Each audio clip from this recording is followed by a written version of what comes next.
Pia, matanong na sa'yo. Ano ang isang bagay sa tingin mo maaasahan mo sa akin every rehearsal? Maasa. Aside from sunod-sunod na injuries. I think, sige, lagay natin yan. I think kahit sumasakit na yung katawan kasi ni Kuya.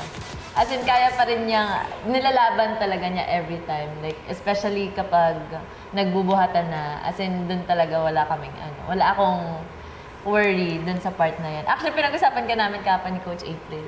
Oh, bakit? Kasi, nung binabackstab ka namin. Ah, ganon? May pagkukulang ba ako?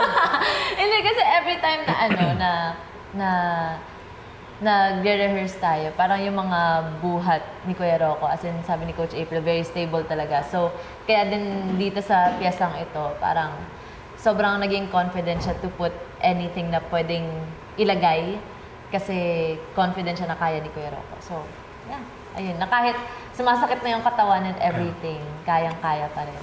Sa lahat ng boys ba, sa tingin mo ako pinakamalakas sa kanila? Oo naman.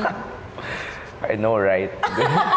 Hindi, ang tawag dyan, may sinasabi silang old man strength.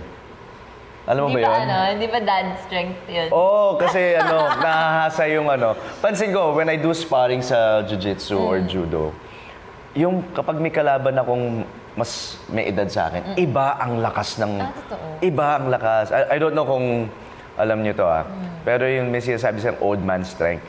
Pero nahahasa daw siya kakabuhat ng bata, pagiging daddy, tagabuhat ng dad lahat. strength nga talaga. Dad strength. Kaya sabi ko, baka tinutukoy mong old man strength.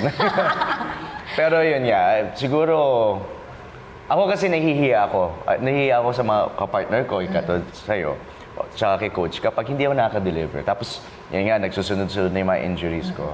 So, every rehearsal, I make it a point na kahit pasakit, laban pa rin para magawa natin maayos. Para hindi sayang yung efforts ng makasama ko.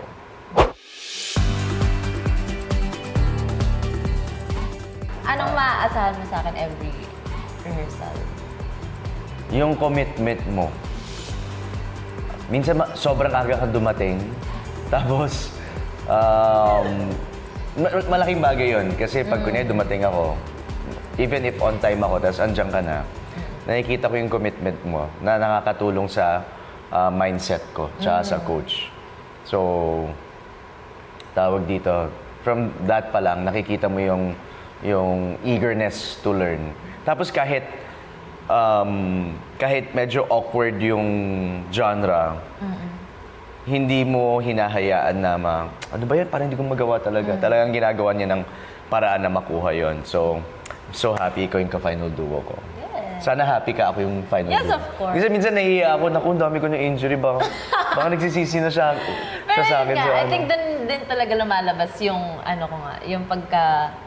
yung concern ko ba. Kasi syempre, final duos na tayo. So kailangan, hindi ko lang kailangan alagaan yung sarili ko, even yung kapartner ko. So, kaya pila ka na doon. Oo nga eh. Pila ka na sa Pila na. PTA. Siya pa Kuya, andyan na po yung PT. Magpa-PT. Pakuryente mo na yan. Oh.